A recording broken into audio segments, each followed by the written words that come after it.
All right. Can you hear me? Hey, Nathaniel, we are All live. right. So sorry Cool, for the cool. technical issues and sorry we didn't get a chance to chat in advance. I don't think It's it like was in that. the cards for us to do so. It's How all are you right, my doing, friend. sir?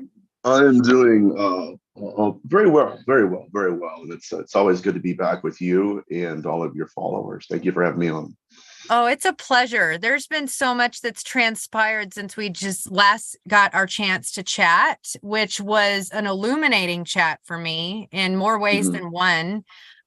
It really opened up a whole lot of perspectives that I had not really been willing to entertain or consider Mhm. before, you know? Right. And it took like a number of weeks for me to integrate that and even have some pretty wild experiences in the realm of that which you deal with, which I Right. want us to get into today. I want you to tell us more about your book, The Skin That Crawls. Is Mhm. this is this available for pre-order right now? Pre-order it. Absolutely it is. And I keep adding to it. I'm a perfectionist when it comes to my research. And I'm realizing that it's not good to be a perfectionist. You know what I mean? So I'm dealing with that. But yeah, so Seeing That Crawls is about the pathology of possession and the role it's played in our species since the dawn of its existence. More than anything, it talks about how possession is not just the relocation of consciousness, but it is the replication of a life form.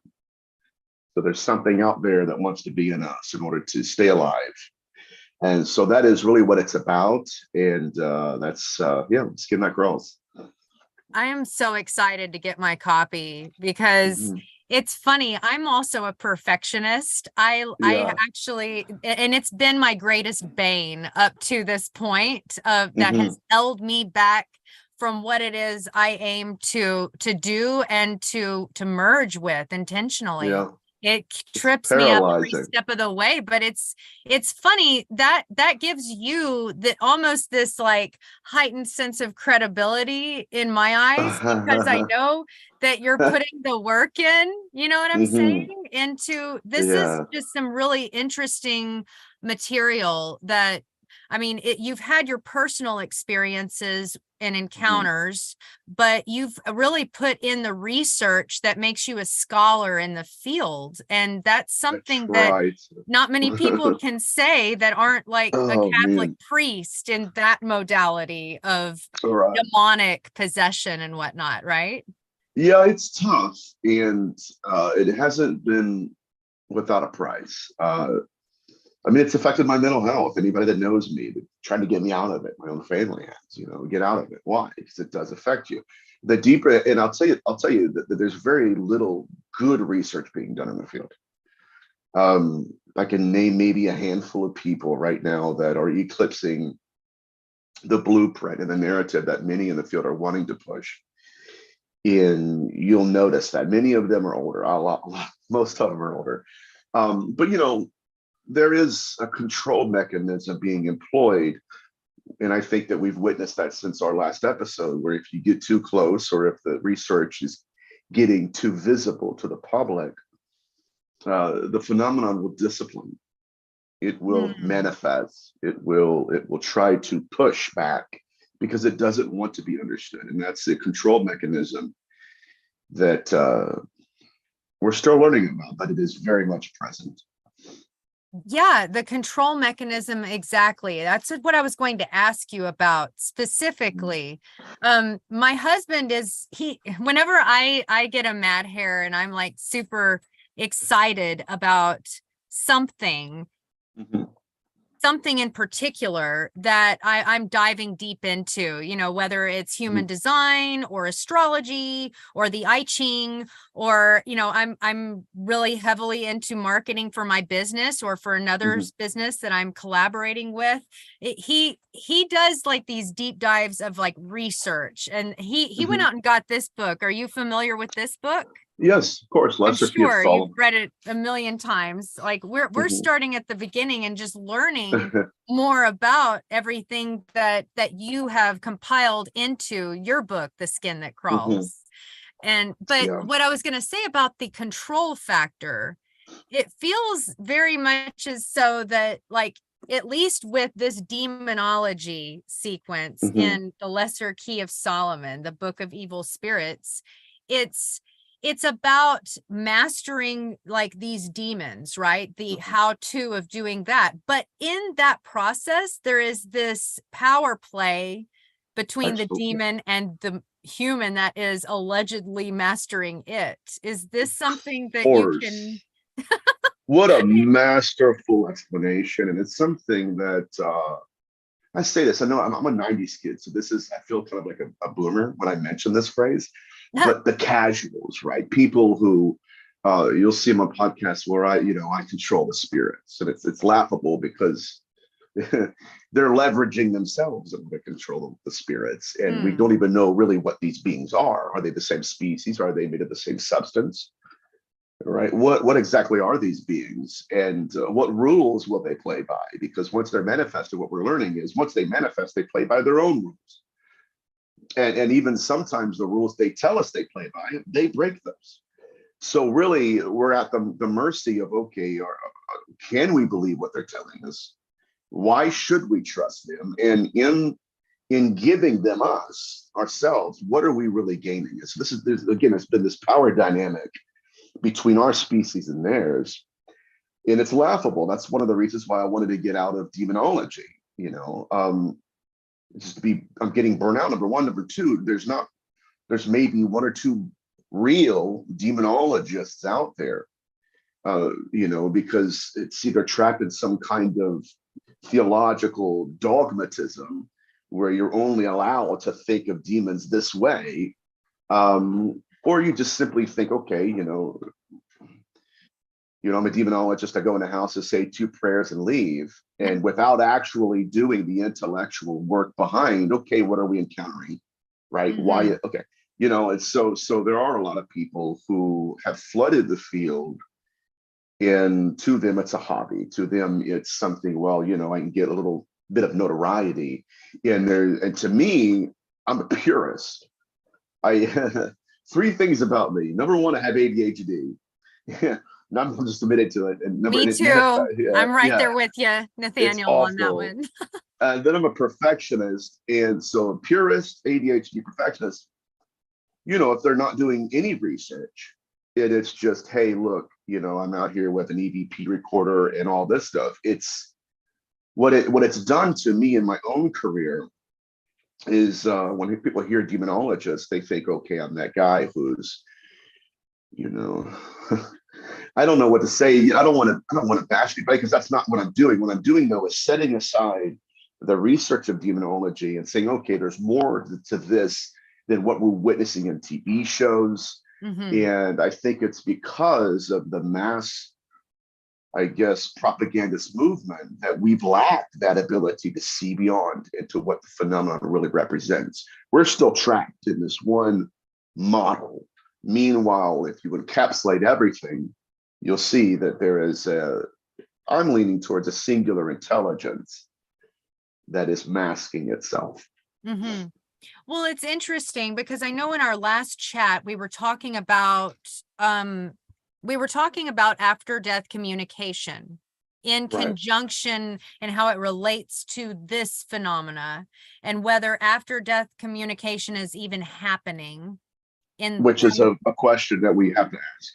We absolutely do. And I think that was something that was the most triggering to me because I have engaged in so much after death communication with my loved ones. But it really did beg the question, and it made me further explore those experiences and others and to discern between the feelings that I had with what I still now believe was a valid experience. But Right. I also question it in as much as this. There was another instance where we were talking about a loop of ghosts, and you're like, yeah, it is a loop of ghosts until it stops and looks at you, right? Like, are they Yes. percepting this other phenomena that's already happening and like piggybacking off of its coattails, or are they simulating it like a manipulation? Like, you know Correct. what I'm saying? Yeah, so those are the Am I two landing hypotheses. here? It's kind of Yeah, weird to yeah. talk about, but Well, it brings up implications that I think many are unprepared for. They don't want to believe in the possibility of being deceived or being manipulated by another species. Uh, it's a sobering especially not by their thought. dead loved ones. Oh, That right. is like adding insult to injury, even, you know? Yes, it's manipulating the human condition Mm-hmm. in the most diabolical manner. But okay, so let's look at the different hypotheses placed on the table here. Okay, either there is a real, genuine phenomenon, genuine afterlife manifestations, ghosts, hauntings, possession, if there are even near-death experiences. Either there are genuine aspects of that, and there's a phenomenon that masks as that, right? Mm-hmm. Just putting it in simplifying it all. Or there is no that, or there are no afterlife communications, and that this is simply another program or a control mechanism employed because it wants you to believe. You know, it can easily deceive us if we think it's dear and head no. You Mm. know, if it's much my grandfather, well, okay, whatever he says stands. And the truth is that's not the case. In what we're noticing is that even when he manifests as Jesus, okay, is that a historical Jesus? Does it represent anything within the first century, right? Knowledge of what this man taught. Even the people that don't believe he existed know that he allegedly taught something. does that even compare to what these things are saying? Does it make sense? So Right. you have something to compare it to. And if this doesn't match this, then what we realize is that this is a manipulation. There's something there that has, and this is very interesting too, that the predatory knowledge, Mm-hmm. the Mm-hmm. the access to information that we hold the dearest to our hearts. You know, how people died, the manner in which they died, the time they died, what the clothes they were wearing when they passed. And so I think that moves us into a very gloomy labyrinth of deception because we have to grapple with the possibility that something not only has the ability to deceive, but it has a desire to. Mm-hmm. In the Yes. information it's gathered from wherever they are from, the information it's gathered is for the intent. It's with the intent of bypassing our instinctual awarenesses in order to complete their agenda. So there are a lot of things at play here, and we've got to get it out in the open. Yeah, that's incredible. That's incredible. Like, are they I'm kind of the camp that these other things are happening and they're able to tap into those other things as well. Yeah. I don't know. It just seems almost like, at least from your story of the little girl who so easily was able to change form Mm-hmm. and manipulate you in the way that, you know, she somehow knew that she could. If you Mm-hmm. appear as or if she appears as a child, you're more likely to trust her and whatnot, right? But then she Yeah. quickly changed form. It's almost like other things can be happening simultaneously, and I believe that they do. I used to Yeah. work at a facility where only people with comorbidities were allowed to live, and Mm-hmm. I feel like Whoa. that word has been coming up for me, and as I explore this phenomena, is Mm-hmm. comorbidity. There is Mm-hmm. a lot of different factors and variables at play, and for Mm-hmm. us to look at any one thing that happened, or, you know, here at this point, it's like we're only seeing that tip of that iceberg, you know? Absolutely. The iceberg effect is more often than not, it's being employed because everything you see is not everything that's there. There's something underneath the surface that's working: emotions, belief systems, anxieties, Mm, and you know, and it does control a lot of what we're dealing with. Reached out to one of my mentors. He just responded to me today, and the idea is that the phenomenon chooses who it wishes to manifest to. And in many cases, it chooses how that individual interprets it, mm, which is Even more I'm telling you, troubling than before. I can, and this again, and people that know me, that does affect mental health, because when you get into this program, you realize that there's, how much of this are we in control of? Hmm. Because we're basing all of our responses upon what we are acknowledging, what our brain interprets as reality, the information we're receiving, right? Hmm. That tells me whether or not I'm going to run or if I'm going to fight. Is it a fight or flight issue?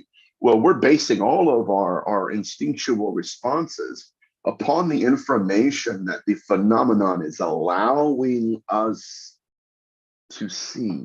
Hmm. And so, in many cases, it blinds us by our own vision because it knows us on a biological level. Uh, and I can go down that rabbit hole if you want. Yeah, so it's a lot like, okay, either they designed the maze or they designed the rat that's in it. I know it's going to turn left. Why? Because I'm It's presenting almost it like they with already information. devised, like right before we went live, we were Mhm. talking for just a second about I think it's almost like we humans are on Earth are like this divine reality show for other entities to behold and to Something, be entertained by. And something's wrong.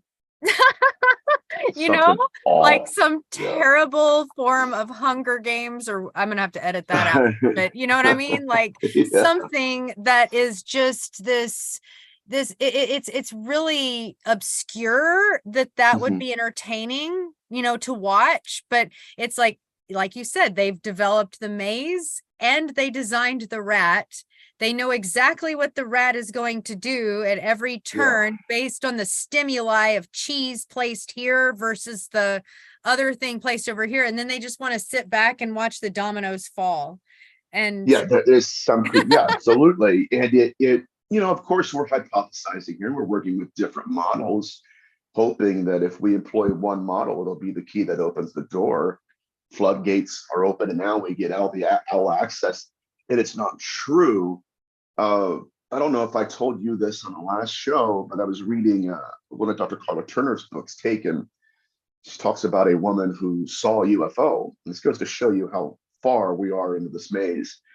And she's at a cookout or something, sees this UFO hovering above a neighbor's house. She vividly remembers pulling out binoculars, looking at it, giving the binoculars to her friends. They're looking, and then she remembered pulling out her telescope out of the box, and she remembers all of that in real time. mhm. And she thinks that her friends remember all of that. She gets up the next morning, and then she realizes that she doesn't even own binoculars. In the telescope that she believed she had pulled out of the box was still wrapped up in the Amazon box that or whatever she bought it from. So again, the phenomenon, people miss this because the phenomenon controlled what she saw, how she interpreted it, and then when she realized only after the event, oh my God, that could not have happened. Mm, mm. There, Yeah. No, that's not cool. it's not. It's interesting though, in all the things that we're finding out about reality, Mhm. right? And how it's like this form of a simulation. That's one theory Correct. that is probably based in binary code, ones and zeros. Right. You know, it's like Matrix it's almost, right? programmable, and we're not the coders of it. We're you know what I mean? Right. Or some of us Right. might learn how to be in one respect or another. And I think that there are, I don't want to call them gurus, but like Mhm. holy people that have tapped into some kind of access Yeah. that, you know, the spoon bends because there is no spoon kind of a simulation. You know what I mean? Absolutely. And Absolutely. I think whoever these others, I'm gonna just call them others, entities, Yeah. um, they are masters at it in a way that we really are not apt to be. Yes. And I've also been working with this model that prior to an invasion, an army will almost, okay, I want to know who can see me. Mm. I want to know who I'm going to be visible to if and when I manifest. And I think that is that's a large deal to do with what we're witnessing, because it's not okay. It's not just that the phenomenon manifests to three people. Mm-hmm. Which of those three people see the phenomenon for what it really is? Yes. You know, Dr. Carla Turner again had a case study where uh, people were driving on a highway, and family looks up and they see a UFO. And it's like 3 out of the 5 of them saw the UFO. The other 2 didn't. And then out of the 3 of them, none of them could agree on what they saw. It's like it's a layered, okay, you know, do you see me? Okay, then what do you see? How much of me are you able to interpret? And at that point, how much of me am I allowing you to interpret? This That's is where so we, funny. right, there's this measure of control. And I think that even with channeled material, and I get crucified for this, but there's a researcher who had been telling people, even on social media, that, okay, if you were assaulted by these beings, it's not really what happened. And the lady was, you know, obviously visibly shaken and mad. You know, I have scars on my body. What are you talking about? This actually occurred. Well, no, no, no. You need to go channel this entity, and this entity will tell you the context of your scenario. And I thought, isn't that incredible, right? Because if it is the phenomenon doing this to you, why would I consult the phenomenon, right? Tell me how to interpret this. Oh, that wasn't me that did that to you. Or, you know what I mean? That wasn't even what the individual was saying. He was literally telling her, hey, listen, that's not what really happened to you. Mm-hmm. And so we're at this point where, okay, there are people in the field that will silence negative experiences and negative experiencers. And you have to wonder, at what point is that the phenomenon itself? Mm-hmm. Yeah. Because you're getting too close to some of the things it's hiding, and it will respond. Yeah. It's incredible too. Like what we're talking about is like individual experiences, but it Mhm. really calls into question kind of the collective experience of planet Earth Right. also, in terms of why we're always at war, why we're always, why there's so much prevalent, Mhm. things that shouldn't be happening. Like, Right. I'm not going to go into detail. I'd like to be able to leave this up on my channel, Yeah, yeah, but I you know understand. what I'm saying? Like, the destruction, the desolation of things, the, Mhm. and also the guilt and the shame that it's all us doing it, you know? Right, And we right. should be at each other's throats about that, because you don't agree with this like superficiality that's like literally a skim on the surface, and there's like a whole depth of depravity that's happening Mhm. outside of our scope of perception, Correct. Correct. There are laws in play that we are ignorant of, that they are aware of, and possibly even designed.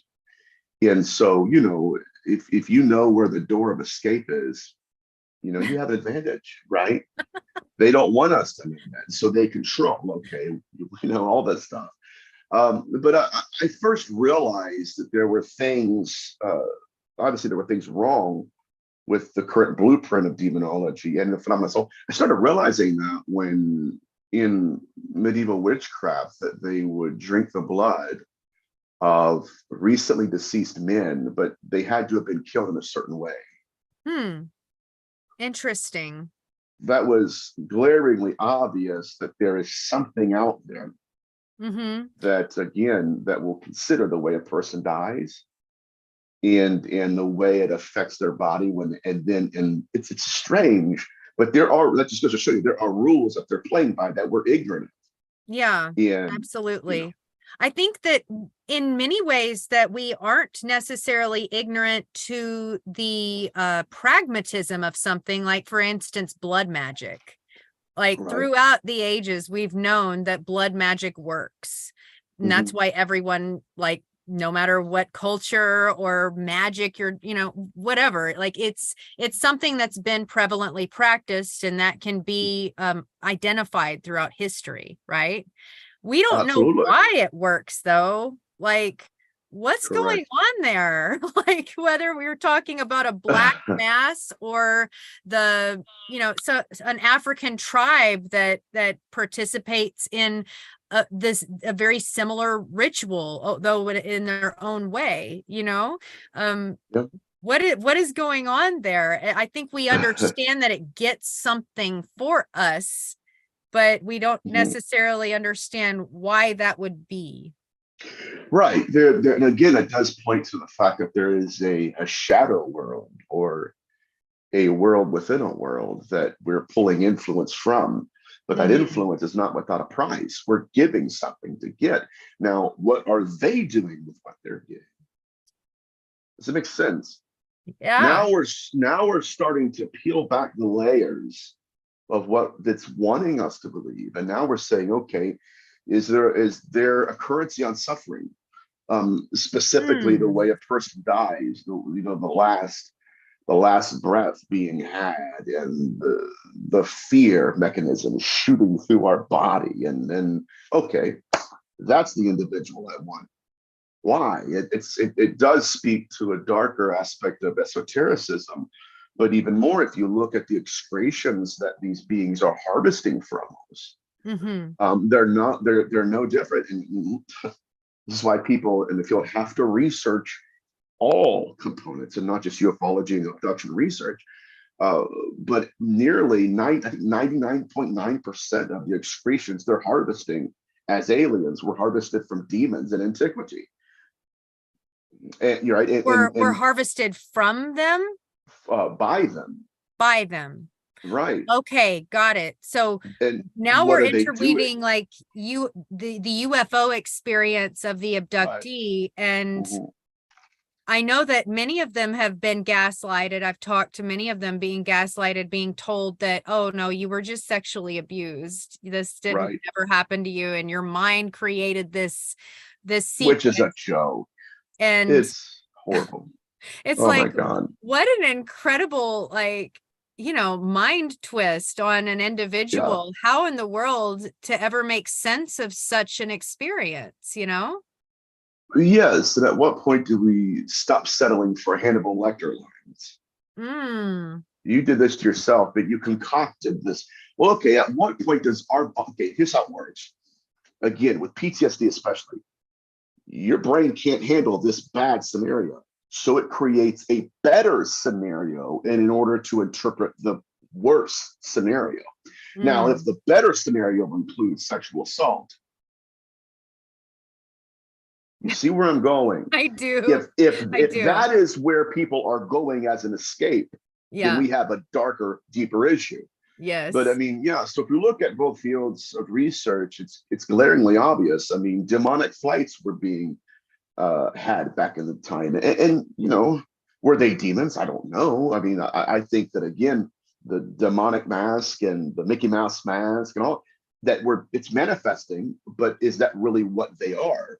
That's why I say, okay, this is kind of placed me where I'm at in the field, is quit looking at what they say they are, look at what they're doing. And I think that in the next 10, 15, 20 years, we're going to see data coming forth where it's not just some clinical appearance, or it's not just them testing us for collecting secretions.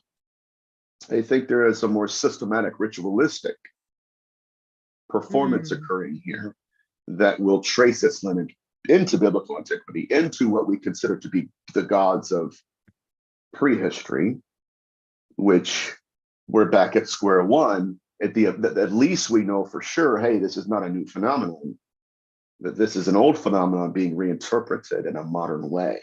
Now that is where all of the research right now is hinging. Yeah, no, that's fascinating.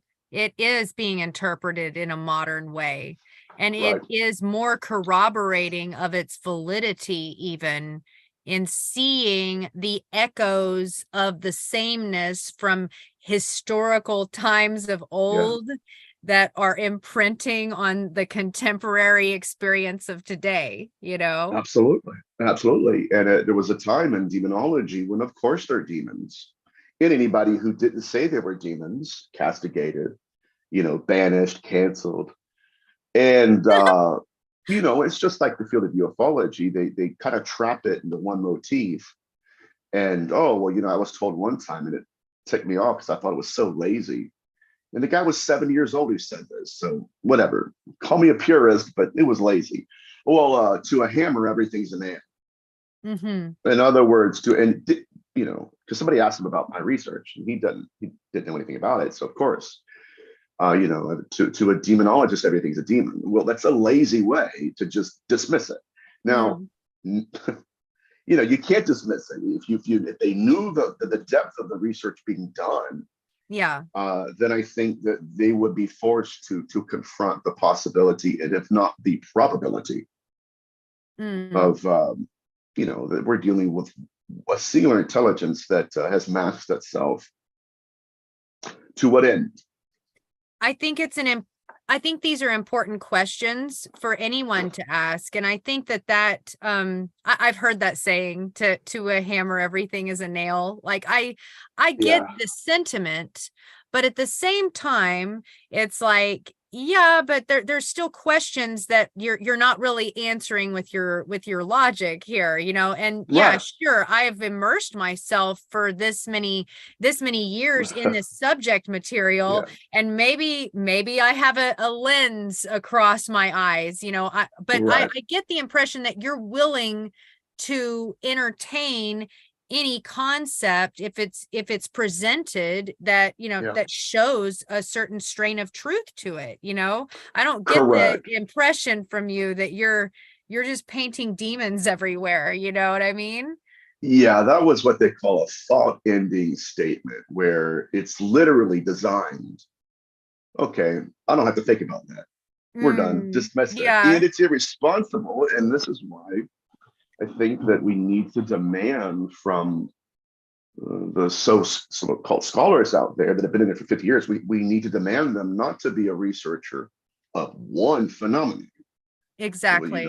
We need to be able to articulately describe the literature, not just know what it is, but the ability to even come up with hypotheses. If you don't even know about this, you can't even hypothesize about it. Right. You can't, you're not even answering the right questions because you're not even asking the right questions. And so there's a depth of research that has to be done before we even begin to say, okay, there's a breadth of knowledge here that I at least have a working vocabulary for. But that's just me ranting and raving, which I often do. But it comes from a place of purity and conviction that if we're going to be honest with the data, then we have to be honest with the experiences. I love that. That's true. Especially whenever these experiences are experienced by a multitude of many that don't have any way of, like, they've never connected before, but they are reporting very similar instances and occurrences, right? Absolutely. And I'll tell you, here's another case. I'm sure you're familiar with the CE5 movement, right? Absolutely. Yes. Okay. So this goes with all research. When new research is being done, there are people that would have never otherwise came forward that'll realize, okay, listen, there's a safe haven for me. I'm not going to be, banished or ignored. And they come forward with their stories. And in doing so, they validate the research that's being done, even to the point where I'll refuse to share certain aspects of case studies. But then someone will come forward and say that something happened to me. And I'm like, okay, I didn't even tell you this. Right. So it's not me projecting on you. You know stuff that I'm not sharing. And it confirms, okay, that this is the real phenomenon manifesting. So I'm working on a case now, like the possibility of two different cases where a person employed the CE5 protocols and an apparition appeared. So again, pick your player. It wasn't an alien, but the phenomenon manifested. And so this is why I believe that we're not dealing with hauntology or ufology. It's an all-encompassing umbrella of phenomena. Yeah. And we're just dealing with who that phenomenon wants to manifest as at that particular time. You said that the apparition that manifested was not an alien. How did we determine this? Especially, it didn't appear as an alien, is what it I said. didn't Yeah, appear as an alien. right. So that means we know what an alien looks like, I guess, from all of the wiki fan stuff, right? And all of the images available on Google search. But essentially, it appeared as an apparition. One was a full body, and the other one that came forward it's a misty apparition. Okay, with not much form to it, kind of like it was not an alien, is what they said. So interesting, I think. Wow. I mean, if you're looking at it, it's no different. So they went on one of these retreats then. Yeah. With the officiants, won't mention names. We all know these retreats that happen where it's pretty much reported that these sightings are happening almost every time that they engage in the protocols. I mean, that's what's being reported, at least, right? And correct. So yeah, I'm curious if these alien looking beings aren't actually something else too. That's a possibility too. That's where we're going, right? That's where the data's leading. Yeah, I mean, if we look at hauntology, shoot, how many times have we heard a misty apparition or an apparition appeared? And we compartmentalized it. Well, that's a ghost. Well, now there's an interconnectivity here, where now hauntology and ufology are again, and I believe, and the evidence suggests the reason they're interconnected, it's not just because, okay, it's an accident. No, what we're doing is we're encountering this, and we're realizing, hey, listen, that's just another mask. Do you believe, Nathaniel, can I ask you a question about people that are visited or are encountered more often than others? Do you find it to be that there was something inside of them that was like not, I don't want to say not happy, but not, and I'm speaking from my own experience and others I've worked with. I won't name any names, but I'll be transparent in what I've gone through. And one of my one of the people I used to work with, she had gone through something very similar, and it was actually how we connected initially and became very close friends. We literally had like a relationship with an entity that was not of 3D human body. And mine happened when I was like a preteen, 12, 13 years old. Hers happened when she had already had children. It was just a couple of years before we met, but this was something that transpired for each of us, and we were able to relate to one another about, and something we hadn't really talked to anyone else about ever, so mine, I was not in a happy state. I was actually in a constant fight or flight mode, like you mentioned. And I would meet this entity in my dreams every night.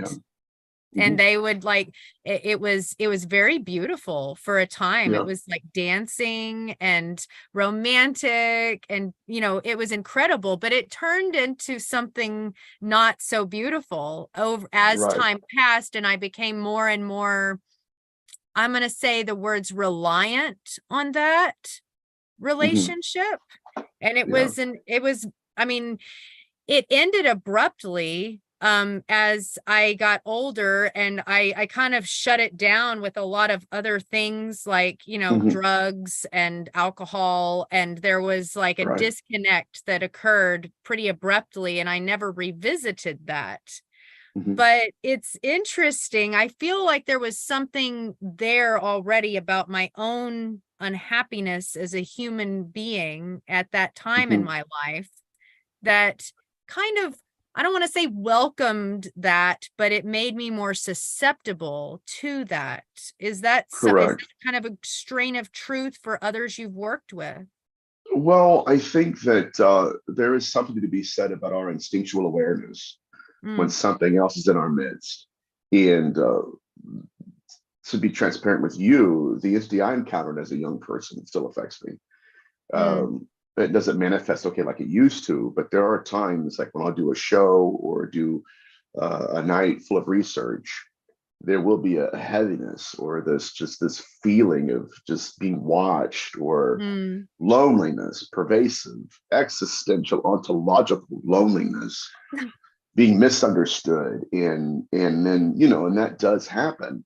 But I think that in many cases it's because we don't recognize that thing in the darkness. We know there's something wrong with this picture, and yet we can't place it. It's a lot like when your eyes are adjusting to the shadows and you realize you're being watched and you didn't know you were being watched. You didn't, right? You're, oh my God, that's a person. Well, I couldn't believe it. It was hiding from me. And so I've seen that a lot in my own case study. So again, let me back up and say, there is an awareness to us that we capture them and we think, okay, yeah, they're here, but what are they? And that creates an existential crisis in us. Now, when you're getting into a lot of what these beings do, their sexual pathology is deviant. Dr. Clark Turner worked with a family, they had to give a 10-year-old girl a hysterectomy because they were monitoring her fertility and doing fertility things to her when she was entering into puberty.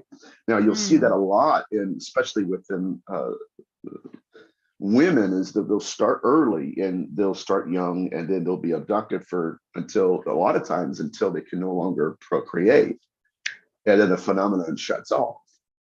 Now, right, and so again, is this love and light aspect to it? I think it wants us to believe it because it doesn't want us to understand what's going on. This gets back to the 16th century. Women were going into dream states. And they're meeting entities that they're called dream demons because that's the only way we could place a face on the phenomenon. But then when they woke up the next day thinking, okay, that was just a nightmare, no big deal, and they realized they have ligature marks on their hands and feet, that something was encountered. And that gets into dreamology. Is this a dream and is that reality? Yeah. Absolutely. And something that even I encountered whenever things were getting very out of balance and out of control even, and it was affecting my own mental health as a young person growing up. And whenever your 3D world is in its own state of effed upness, right, and you're entering into the dream world to kind of escape that.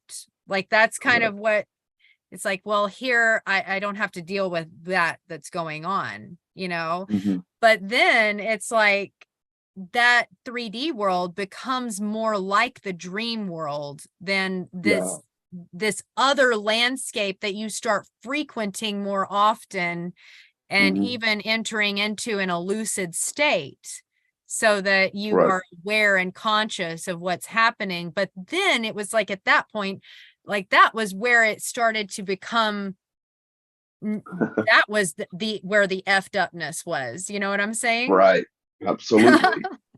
And it's troubling, but I think it's necessary to do this research. You know what I mean? And it's very new to people because, again, they're thinking within one dynamic, and they were taught through tradition and dogma that you're not allowed to expand your intellectual horizons. But getting back to this idea of not knowing, okay, who they are, what they are, I'm working with an individual now, just messaged me about 3 or 4 days ago, where she thought she was being abducted by cartoons. And when she was aging, the entity wasn't. And so she's looking at this entity thinking, why am I getting taller and you're not? And then when she started questioning it, it had eyes and it was like zooming in on her. And then realize, and it's just weird, but this is where we're at, almost measuring her beliefs. Yeah. Do you was believe? this uncovered during like hypnosis for the individual, or? No, this was uncovered simply because she listened to one of my shows and started going back into her life. Oh, bless and her heart. realized, I know, right? For And I feel me bad too, too. because No, I'm like, I've oh never crap. shared. Yeah, like it's, Yeah. you know, it's interesting. Like even after our last show, Nathaniel, and I told you this in Mhm. a text, there were transpirings that occurred not only for myself, like Mhm.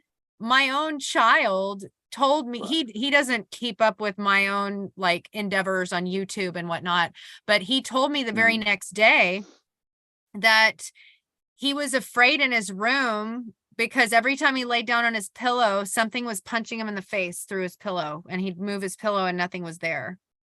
He's 7. And Yeah. like this was the next day after you and I had this chat, and Mhm. he doesn't know what we chatted about or that we even had the chat in the first place. And Right. there were people that reached out to me just in my orbit telling me of other experiences of encountering Mhm. an apparition in their living room, and just I Yeah. think that individual contacted you as well. Like Yeah. it made me beg the Yeah. question. I wanted to have you back immediately just because I Mhm. don't really shy away from things like that. They always teach me something more, and so I Yeah. want to lean in closer and understand. um does this happen frequently with you Oh and those man. that you work with? Um, Not to that degree. I think that when you have people with fresh ears, that have never heard this before, and some of this research gets to them, the phenomenon, again, this has a control mechanism. It'll Yeah. circle around in by virtue of intimidation, fear tactics, mental warfare, whatever you want to call it. It doesn't want to be seen. I can go back to my first experience with the control mechanism was when I went to an investigation, and I'm at I think it was a 200-year-old house, wooden deck, wooden door. I'm looking at the window, and the couple I'm supposed to be helping was eating dinner, or whatever, watching TV, and I'm looking at them. I'm supposed to be here at 7 o'clock. Hello, banging on the door, hard, banging on the door. And finally, we got on the phone.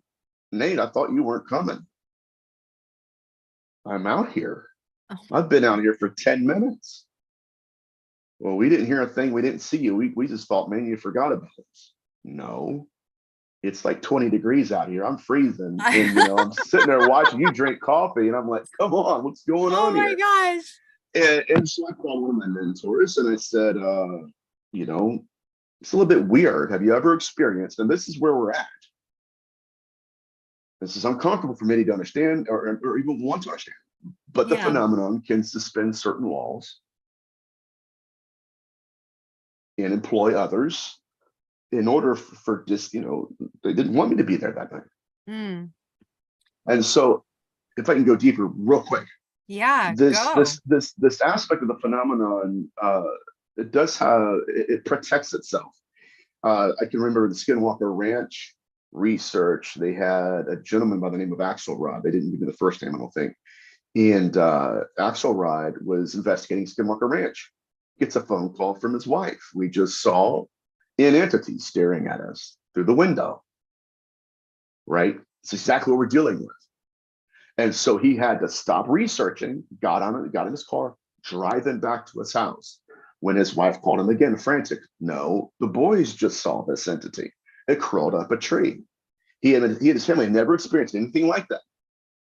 But once you get close enough to either the research or a location that it's generally at, it will control. It will respond in a way through fear tactics to get people to say, you know what, I don't want anything to do with that. I Mm. want my world to stay like this. And I understand that. I wish I was that way. I wish I could do that. Right. But I do believe that's what occurred. And I've even had these beings communicate to each other on shows. With Kristen Carr, she had her headphones on, in one entity, before they were recording, one entity spoke to another entity. In one entity on one side of the headphones said, hey, started talking. The other one interrupted and said, wait until they're all here and they can hear us. So they were communicating to each other on each side of the headphones. And so it's not out. It's not new. It's new to a lot of people, and I hate they experience that. Um, No, I'm actually, I think you're right. I think it does. If everything that we're talking about, we said this at the beginning, it's about control. right, It's about control.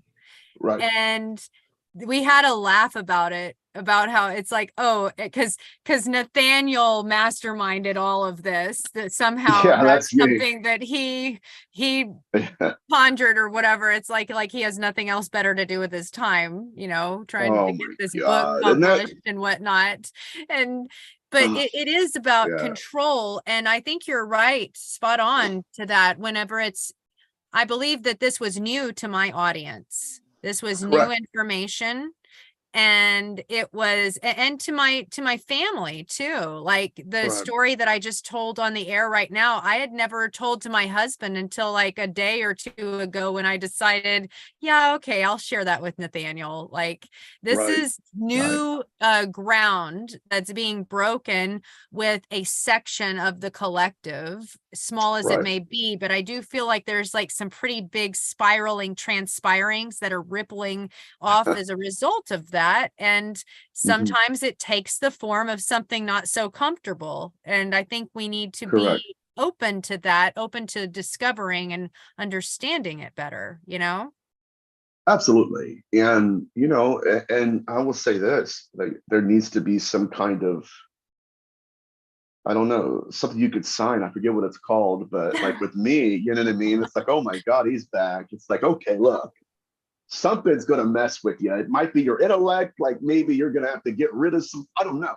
But, and that's really where I've been at. I mean, it does take a measure of intellectual curiosity to even approach this. I mean, I've had people that have been invited to their shows and they're just not ready for it. Like, Mhm. like they can't even think that way because they're stuck. And but once they break that lock, and then oh my God, and then the phenomenon is like, oh God, have mercy. What are Mhm. we gonna do now? And so then it's like, okay, manifest. And in the Skinwalker Ranch case is not a one of. There have been cases where researchers have been threatened. I've been threatened. I'll be my guide said that they'll be waiting for you when you die. So a lot of this stuff, the deeper you get, just as a researcher in my position, the more, The even darker also. yeah, in you experience, and this is the problem. Okay, I want to conjure spirits. But how do you know you're not the one being conjured? Mm-hmm. Yes. Be, right? And in them conjuring you, it allows you to believe. Oh man, Yeah. it allows you to believe you're in control. That you're in the driver's seat, when in actuality, Right. You're the one yeah. being driven. This power Nathaniel, oh dynamic. my goodness. You never fail to, I mean, I call them soul tingles.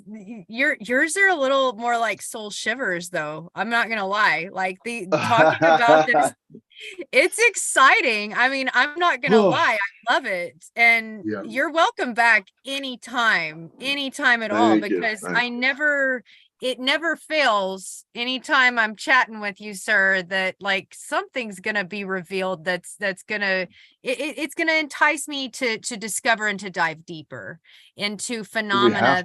that are interconnected, obviously, right? We have to. And at this point, I'll just tell you where I'm at right now in the research. I may have conferences coming up next year.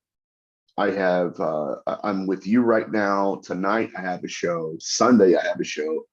But at Mm. this point, I have 3 shows that are wanting me to be on in the next month or so. I'm after you, and then tonight and the next one Sunday. I'm done. I'm done with not forever, but I need to unplug because it has cost me a lot. I mean, and I tell people, and I'm off of Facebook because whenever I'm just the most vulnerable, hop on Facebook and people see that, and then Mm. whatever, and I don't like that either. It's like, oh crap. um, but I can tell you this, that it has cost me a lot. But people don't realize this. Okay, I grew up in a tradition that thinks I'm a heretic right now. Mm-hmm. I've lost all my friends from that. And even some family members think that I'm just, they won't tell me to my face, but I'm crazy, or I'm conjuring spirit, because again, they don't understand anything about what I'm doing. So it has caused me privately and publicly to investigate this. But I do feel like it's a calling. Like I can't, I can't step away, because every time I do, it's almost like, okay, but your research is being validated. Then it's like a hook. So I don't know, but I am going to take a break after these next series of shows, and it might be all year. I don't know.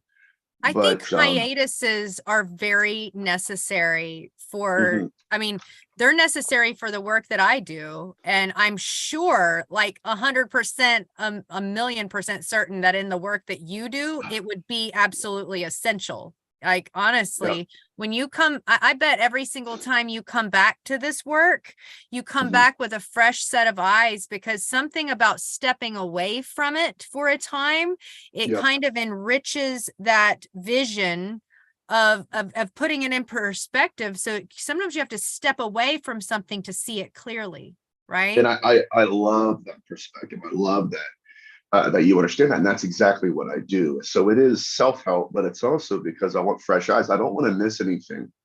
It's like taking a model of something on a table and spinning it. And then when it finally stops spinning, you can look at it a different way, possibly for a fleeting moment, connect with something that you've missed the Mm. entire time, that the phenomenon didn't want you to know. And in that way, we can push the beasts back into the darkness and at And one least little missing fight piece that. of the puzzle recovered can really illumine the entire picture Absolutely. sometimes, Absolutely. And if it's thought of in the right way and you don't believe in a certain model, you can see glimpses of truth here. Mm. And yet, but it's not without a price. So I've got different people that want me to fly out, hang out with them. I might do that. Maybe I'll do that and I hope smoke you some come to cigars Central and Texas and I'll take you down the river. It'll be heck that yeah, would be a hiatus. I guarantee you for something. sure. I'd love Texas to hang out barbecue. sometime, Nathaniel, and we don't have to talk about any of that stuff. There's plenty of other, but I do feel Heck yeah. honored that you did agree to meet with me one last time to discuss this, because it's a gift to my channel, it's a gift to my audience, it's a Thank gift to you. me. And like in just that where you find yourself at this spot of Yeah. saturation point. And I think that's beautiful. I think it's great. Yeah. You are a Yeah. walking library of knowledge, but like you're so much more, Nathaniel. It's always a gift to Wow. intersect. I appreciate it, my friend. And this hopefully this won't be the last time. I'm going to be picking it all back up here probably at the end of the year. But right now, we don't know how to test the spirits. Mm, yeah, Uh, it's a riddle, that's where right? we're at. Mm. Absolutely. And that's really where we're at. But I don't even know. We're probably done. I don't know how much time we have. I don't know. Yeah, I But think one of the next steps that everyone needs to take that wants to, I mean, even though we don't have what we need to test the spirits and to right. actually know exactly what it is that we're getting ourselves into whenever we grapple with this stuff, Mhm. but is getting a copy of your book, The Skin That Crawls, because I believe this is a compilation of all of the research that you've done thus far, and Right. that it's going to provide that holistic perspective Mhm. that you're gathering more and more of all the time. And yeah, and that's why I stay up a lot. Because the way I think at 9:30 p.m., that's not the way I think at 6 a.m. Oh, same. Right. 100% ditto. And zooming in and out, going from macro to the micro, it does allow me to see things I would have missed before. But yeah, and what I'm learning though is, then this is the reason why the skin that crawls is the way it is, because you have one arm of the research, one arm of the beast. You think, okay, if I can show them this arm and then this arm and this arm, I can show it's all interconnected. What I'm realizing is there's a lot more data to this arm. And maybe I should just write a book about this, right? Instead about the whole thing. And then I don't know. So hopefully it'll add to the field. I know people are just by the nature of the research, they're excited about it. But we'll see. I know I'm excited about it. I'm excited to see what transpires next, because I feel like it's going to be a completely different trajectory than the one that you've been on thus far. But you're going to Yeah. have all of that compiled, accumulated knowledge to take along with you. That's going to set you apart from all the rest. You're I hope you're so. truly a gem in your field, Nathaniel, and I Thank you. Thank you, appreciate my you friend. very much. God bless you. I appreciate you having me on. And of course, I love you and your audience. And I'm sorry that things happened. It's And I'm sorry you okay. got scared, No, but it's all for yeah, our I hate it. deeper learning. It's why we're here. That's the truly Absolutely. the way I see it. So I Me too. appreciate all of the catalyzing experiences, cataclysmic or otherwise, So 100%. I appreciate it. well, thank you so much, Nathaniel, for joining us today Not a on problem. ZenJen Connections. Apologies for the turbulence with our tech at the very beginning. It's never been my forte, but the conversation was absolutely outstanding. And I Thank you. am really, really excited for the next time. Whenever you're up for it, hit me up. And All thanks for right, my joining friend. us. Not a Bye. problem.